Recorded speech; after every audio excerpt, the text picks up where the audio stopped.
Hey, what's going on, everybody? Welcome on in. My name's Sam Peterson. I'm going to be doing some head sketching with you today. I just want to say hi to everyone, but before we jump into it, if you are not following Adobe Live on YouTube and Instagram, definitely check those out. That's where you can keep up to date with all the Adobe Live content and see streams like this and kind of keep up to date with what we're doing every day. But I'm going to be jumping in and we're going to be doing some creative head sketching. I'm going to be talking about just how I brainstorm shapes and like character when I'm doing these portraits and when I'm just ideating different characters and things like that. So, quick intro if you guys don't know about me, I do a lot of concept art, fantasy illustration. I work in video games, so I do a lot of character and creature art. And I like to keep it rough when I'm starting out. So, we're going to jump into that today and kind of show you the process with all that. So first off, I just wanted to say hey to everyone. It's been a while. Good to see you all. Umacorn, Clarissa, Patrick, Keys, Voodoo Val. What's going on, Val? Long time no see. Nate, welcome on in, everybody. So let's jump right into it. I'm going to be doing some rough sketches, and then we'll try to work one of them up and maybe throw some color on it, depending on how much time we have. But we'll try starting out now. So when I start with these sketches, I like to just kind of sketch around pretty loosely. I try to just focus on big shapes, overall shapes. So sometimes, I might just do something like that and start out kind of roughly, but it just allows me to try to establish a big silhouette, a big shape right off the bat, which is kind of the most important thing, and not get too bogged down in details. So I'm going to go in and we'll do kind of like a round head and maybe like a pointy chin. That's kind of the idea I have here. And we'll just leave this. We're gonna jump around with different shapes. I say leave it, but may work this up a bit. So we'll do something like that. We could do more of like this small head. I don't know, it's just kind of this triangle shape. Maybe something like that. And a lot of times when I'm doing these shapes, you can see they're very just kind of abstract shapes. But what I like to do is I like to establish some sort of like indication of, okay, where would the eyes be? Like maybe this is the mouth. Maybe I even want to adjust this a little bit and just kind of modify it there. But again, it's still very, very loose. So I do sometimes erase, but I like to be fairly confident with my shapes. And a lot of times when I do these, I start with kind of this circle shape. And if any of you are familiar with the Andrew Loomis method, that's a method I think a lot of people were looking into when they got started with drawing. Andrew Loomis has I think there's some free PDFs online, but he has like figure drawing for all it's worth, drawing the head and the hands. I think drawing the head and the hands is the one that I looked at a lot when I was starting, but there's this kind of method where it's like you start with a circle and you sort of attach the jaw to it. So you probably see me do that a lot, but I like to play around with the shapes. So maybe I'll just kind of do this circle and I don't know, just swoop it down here. And you can be pretty free with the shapes that you're doing. I can zoom in a bit, but one of the key things that I'm doing here is I'm staying zoomed out. And this is kind of mimicking how I would doodle in a sketchbook. I'm not doing some large portrait that's like 10 inches tall. I'm doing like these little thumbnails, and that really is conducive to just like finding these big shapes and keeping it really simple and not overthinking it. So this is kind of like a little head. We could even make that smaller. Maybe it goes back a bit. And big jaw. Put some little eye indicators. Put a little nose indicator. And the thing about the eyes and the nose is you can get a lot of variation in character just based off this. So we don't really have much established in this doodle, but let's throw some, I don't want to say some details, but let's throw some like indicators on of landmarks. So this is me doing a brow ridge, just kind of casting that brow off there, mirroring the eye here. And then we could put the nose up here and the mouth down here, right? There's kind of a character already coming out of there. Or we could even do it nose down here, mouth right here. A very different look to it depending on these landmarks. So I do a big shape for the head, landmarks for the eyes, nose, and mouth. And that is going to establish, I'd say, the vast majority of this character. So you don't have to spend long on these sketches to find that character, because from here I could work this up. We can start, doing like some details, if you can call them that. Still trying to keep it loose, but like where's the brow kind of land around? Maybe we can establish the shape of the nose more. Maybe it's just nostrils, but maybe there's a bit of a nose here, whatever we want to do. But I'm still staying zoomed out and keeping it pretty loose. But from here on out, the character's not really going to change much. Those big shapes that I did initially are establishing about like 80% of this character, the look and feel of it. So, we could even like add horns or something.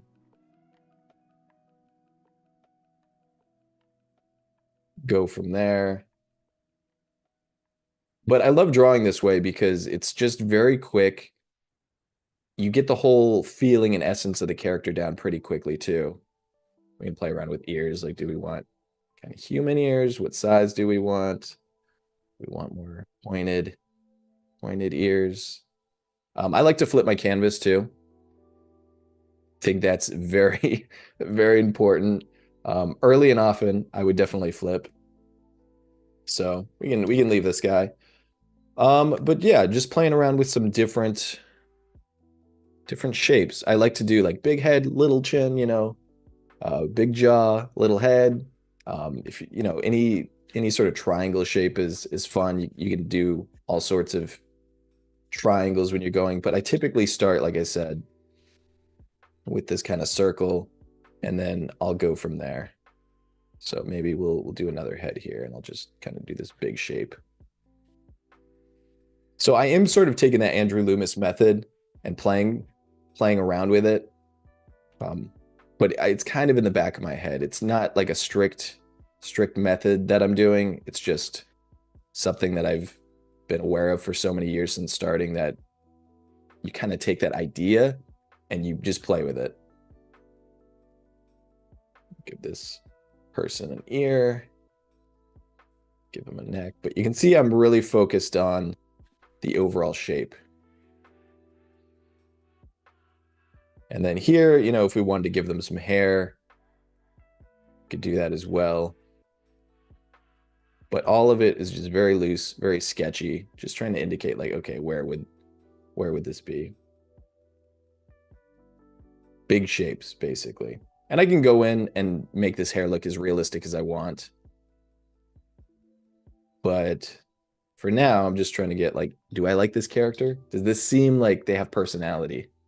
Does it seem like it has promise and potential? Because I don't want to spend 30 minutes, an hour or more on a character if it's like, the shapes aren't working. We got to have some shapes that, give it personality. So that's all right. So I got a couple ones here. I'd like to do more, but we don't have a ton of time, so just make a couple indications of, I like to indicate the brow and the cheekbone. Maybe we could give this one some teeth. And these are all sketches that I could totally finish later. So maybe you'll see me post these on my Instagram. But I'm just trying to get the essence here. And we'll do this one. Kind of feel like he could be kind of neat. So you can see I'm doing the same thing, sort of putting that brow ridge in and everything like that. Just want to check chat here. It's great to see all these familiar faces. What's going on, Wade? Good to see you. I haven't been on Adobe Live for a while. I've stopped by some streams from time to time to see you guys, but it's cool to see so many familiar faces still hanging around. I think I saw Sean in there earlier. Robert, good to see everybody. And if you all have any questions, definitely let me know. We're just kind of running through here. Might do like a little bit of an expression on this mouth, actually. See if we can do that. Maybe give him tusks. Again, this is all kind of just big shape stuff. It's really quick and easy to try out ideas at this stage. And that's why I keep emphasizing, really just play around, don't commit to anything yet. Because a lot of times I'll draw, or a lot of times in the past, I would draw things and then I would commit to it just because I've drawn it and I feel like, oh, I need to keep this shape, or I need to keep this idea. But a lot of times it's like, no, that mouth doesn't look good. Let's try a completely different mouth. This head shape isn't working. Let's erase this and like we could make it bigger or we can make it more flat. Like you can do anything really quick with these types of strokes where you're just doing these sort of confident. Like what if he had this really elongated alien type head? You know, and you might find I would probably have to adjust the neck based off that. But you might find that you like that. You might find like, that's not really working. But just keeping it loose, you can just play with these ideas really quickly. Kind of like what we had. So Control Z is always an option. All right, so we're already in about 10 minutes. Which one do you think? One or two? Which one of these two I think I want to work up? Throw some suggestions in chat, and we'll see what we can do. Give him some teeth real quick. Cheekbone. This is where I start kind of indicating things that are a little bit more, not detailed, but a little bit more structured to it. Go to him as well. Kind of indicate like where the horn is going exactly. Could even have hair with horns. Some tiefling style aesthetic there. All right, we got a couple twos. Okay, a lot of twos. Twos wins. All right. There's no contest there. I think I saw a question. What's going on, Nate? Are you using a tablet or on your computer? I'm using a Wacom Intuos.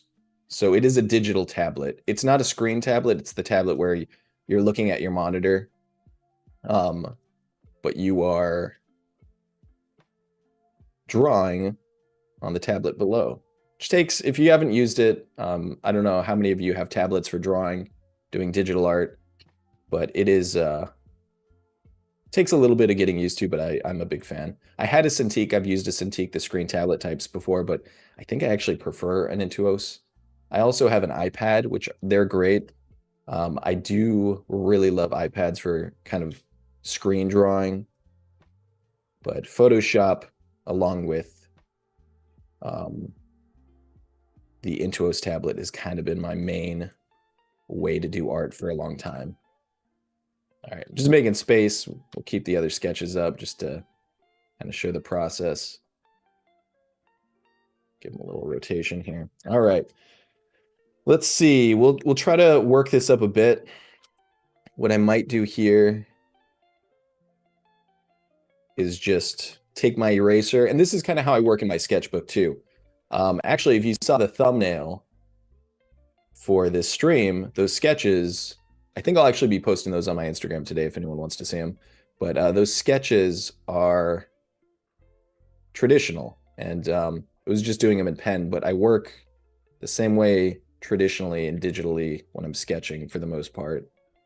But when I sketch traditionally, I use a kneaded eraser. A lot of you are probably familiar with this, especially if you have a traditional background with art. But it's just this kind of clay-like eraser, this moldable eraser. And I just kind of dab it on my sketch sometimes so I can go in and establish it a little bit more. So you can see I'm drawing a little bit more definitively, like I'm making darker marks.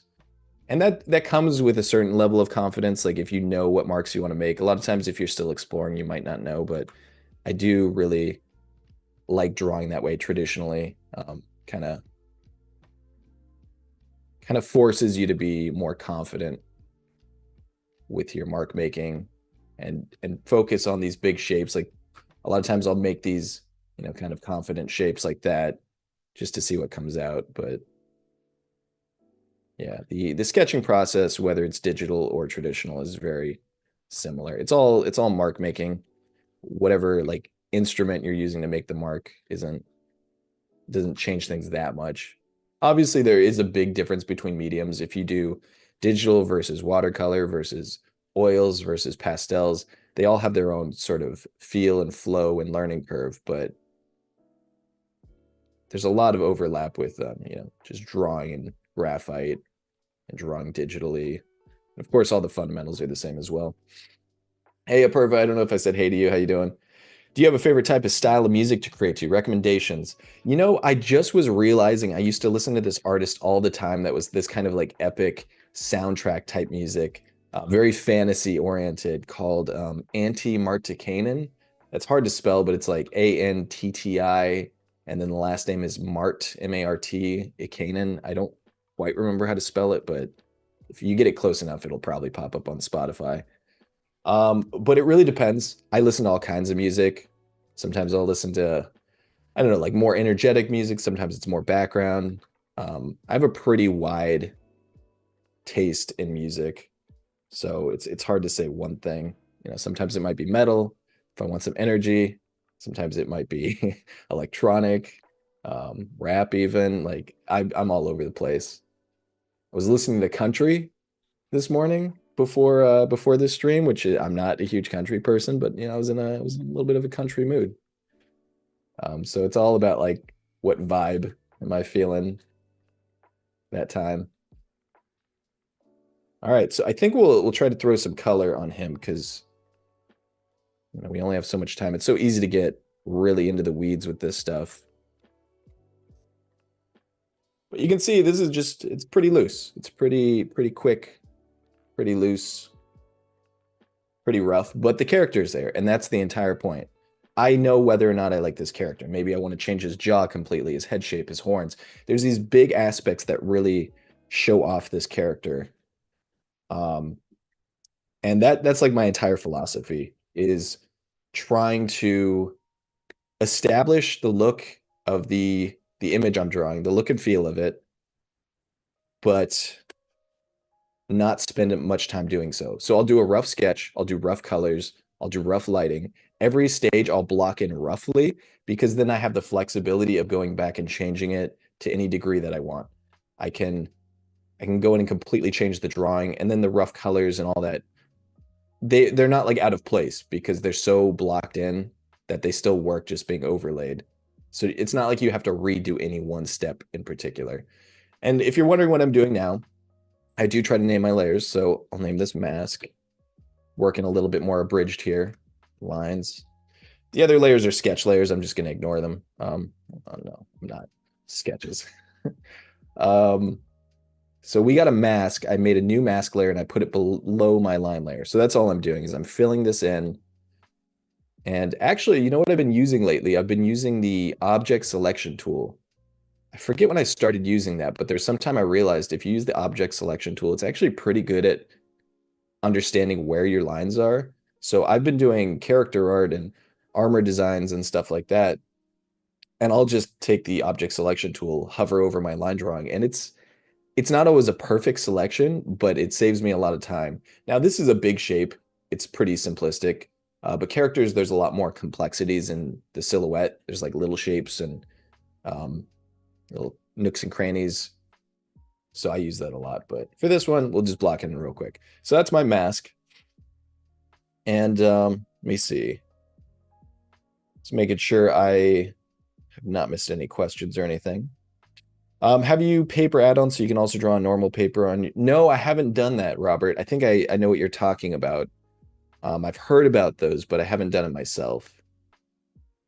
All right, so we got our mask, and then I'm going to make a new layer, and I'm just going to call it flat. Like we can do flat colors or flats, but flat colors, and it's just a normal layer. And this is where we can experiment with some quick color. I don't know if you all think he should be red or blue, but you can right click and do create clipping mask, or you can hold on Alt or what is the equivalent? Alt or Option and click between them and clip it. But now I can just kind of go nuts and throw down some color. He's going to look like a demon very quickly if we start doing reds. It's almost too expected. What if we do blues? They'll never see that coming. That's too blue. I went too far. Blew too close to the sun. I'm sorry, everybody. But this is another thing. This is just like fun to throw colors down. I'm using a textured brush. This is a brush I've always kind of liked. But just to toss colors around to see how they look. Like we'll get a little bit of red in his cheeks, in his nose, maybe his chin. To kind of maybe we'll do like a 5 o'clock shadow thing. It'll be a little darker, a little more desaturated. Actually, usually I'll do like a bluish tone, but since his skin's already blue, it's still kind of reading, you know. Get that a little bit. And then yeah, I like to throw in a little color variation. Maybe I'll put a little bit more like green, you know, which is a warmer tone. Some of the highlights. Could even do like a put some reds here. But you can see it's all very rough. It's just having fun with it. We could try like some more saturated colors. And if I turn off the lines, this is kind of what it's looking like. You know, I love doing this. It's a lot of fun. Just like playing around with color like this, maybe. Those typical places that you see kind of more flushed, like where blood is a little bit more apparent under the skin, nose, eyes, all that. You know, sometimes I even just like doing this. Give them some dark horns. I don't know what color the horns would be, but that could be kind of fun. Oh, Anti-Marticanan, thanks for that link, Val. Doing good, Mr. Streams. Yeah, perfect. It's great to see you. I've realized like how long it's been since I've streamed, and it's been some months, which is wild because I streamed. That's like what I did every week, several times a week for years, since like 2015, I think, is when I first really got into it. And I don't think I ever really stopped. But for those of you who don't know, I've started working at a game company recently, full time. So I've been busy with that, and I want to stream more. It's great to be back. I'm very happy to do this. This was an exciting thing to have an opportunity to do, to see you all again. Because I do love streaming. You know, now that I'm back at it, it feels like I haven't really left. It's just, I don't know. You do it that many years, it's very, just feels very at home. But yeah, I do hope to try to fit it into my schedule somewhere, but I'm sure you all know how busy life can be. So I wasn't planning on giving him brown hair, but sure, why not? So this is kind of, you can see how rough everything, like even the mask, like these shapes are not clean, but we can always go back. It's super easy just to switch my brush back, grab this color, put my lines. You can even sort of adjust the opacity of the lines and clean this up. Whoops. Just make sure you do it on the right layer. I lock my layers a lot if I'm going to be working on one layer for a while and I don't want to mess it up. But that's the beauty of having everything be super rough, is like this isn't hard to clean up. It just takes a second. I can do it with any stage of this, whether it's the mask, the lines, the colors. But none of these little changes that I'm doing now really matter. What matters is the big picture. So let's go on to the big picture with the last couple minutes that we have left. Put the lines back. And we'll lock that line layer. And we'll do some, let's do a multiply layer, which is my shadows. So I'm going to turn the mode to multiply. I could have named that shadows. And I just like to choose a kind of desaturated reddish blue purple color. Usually that gives me a nice shadow look. So I'm going to clip that to my stack there, and we'll do some shadows.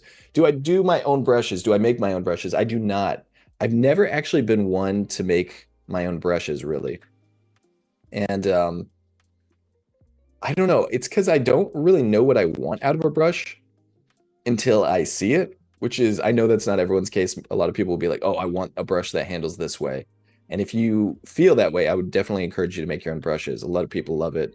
I've just been, it's a little odd because I've never quite been that way. I'll be like, oh, this brush handles great and it's conducive to this style of painting or this workflow. And I'm really loving it because of that.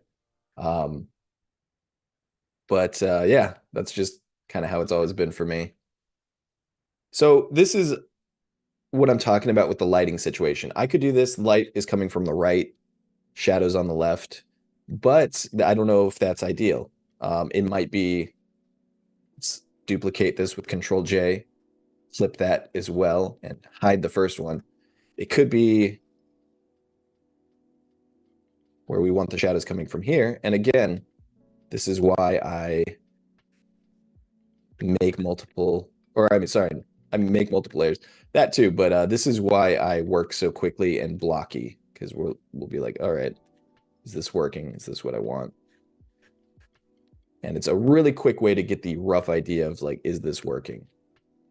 Um, so we're just about out of time. Let me see. Is my smudge tool not set up? I think my hotkey just got reset. But I use this smudge tool. It's kind of specific settings. It's scattering checked on in the brush settings, set to 10%. The strength is set to 50% up at the top. It just lets me kind of obliterate these edges where I want to, soften the specific edges that I want, keep the hard edges where I want. But I like putting a little bit of shadow. And it looks like we're just about out of time. I'll say the last thing I tend to do is I'll put on some color dodge for lighting. I'll usually put that on an airbrush, choose a very dark, warm color if you want warm lighting, and you can kind of brush in some lighting too. But that's all I really have time for. I might work this up more in my free time because it is a very rough sketch, but you have a very rough base at this point where it's like there's a character idea here. It's a doodle, it's super loose, super rough, but this is how I sort of brainstorm these ideas. Big shapes, big ideas, try to find the character in the first few minutes, and if you like it, you can go forward with it. So thanks so much for joining, everyone. I really appreciate it. It was great to see you all again. Thanks for hanging out with me, and hope you enjoy the rest of the day. We got more Adobe Live content coming up for you, so stick around. Thanks, everybody.